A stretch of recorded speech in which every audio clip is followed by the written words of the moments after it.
Assalamualaikum warahmatullahi wabarakatuh. Sobat sekalian dimanapun Anda berada, jumpa lagi bersama saya Muhammad Firmansyah. Pada video kali ini kita akan mendiskusikan tema perekonomian global yang kini sedang dibahas ya di beberapa media internasional, ya, antara lain kaitan dengan kenaikan inflasi, ya, kenaikan inflasi secara global beberapa hari terakhir. Dari lansiran Bloomberg menduga bahwa beberapa negara tidak merekomendasikan untuk menggunakan instrumen moneter, yaitu dengan menggunakan tingkat suku bunga atau mengendalikan dengan tingkat suku bunga mengatasi kenaikan inflasi pada kali ini, karena mungkin dianggap bahwa inflasi bukanlah disebabkan oleh kenaikan jumlah uang beredar, ya, tetapi lebih kepada berkaitan dengan pasokan barang. Ya. Ada beberapa aspek penyebab ya, kenapa inflasi meninggi atau meningkat di beberapa hari terakhir. Yang pertama adalah ya, diakibatkan oleh kurangnya pasokan, ya, kurangnya pasokan bahan baku dan juga berkurangnya tenaga kerja. Ya. Nah, sehingga menyebabkan produksi mengalami penurunan. Di samping itu, ya, Bloomberg juga melansir bahwa penyebab kenaikan harga atau inflasi kali ini pasca melandainya COVID-19 adalah akibat dari kenaikan harga energi. Harga energi juga terlihat kecenderungan mengalami peningkatan, ya, sehingga menyebabkan biaya produksi mengalami pembengkakan. Ya. Tentu berimbas pada kenaikan harga atau inflasi. Beberapa negara di belahan dunia ya telah melakukan mitigasi atau antisipasi dalam mengatasi kenaikan inflasi itu.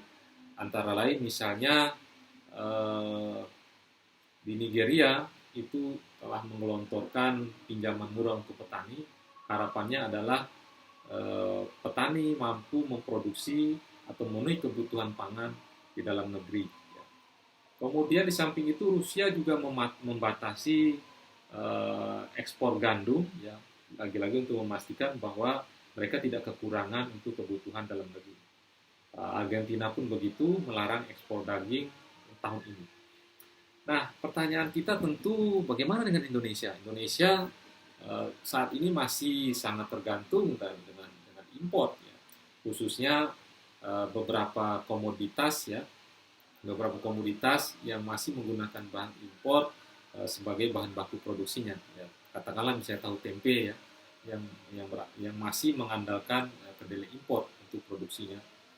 Di samping itu yang menjadi perhatian kita adalah produk-produk yang orientasi ekspor di tanah air tentu akan mengalami koreksi, ya, akibat dari daya beli masyarakat dunia tujuan kita melakukan ekspor.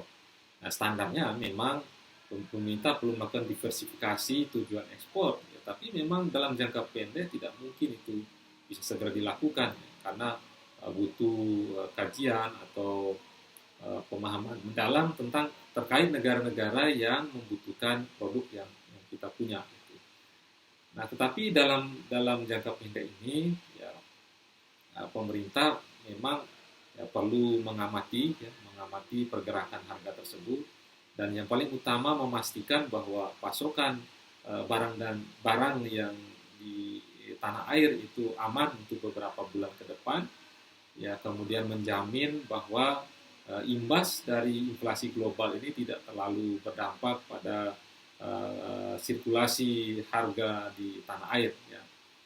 Di daerah pun demikian, pemerintah perlu memastikan bahwa pasokan barang, ya, khususnya kebutuhan pokok itu bisa terjamin.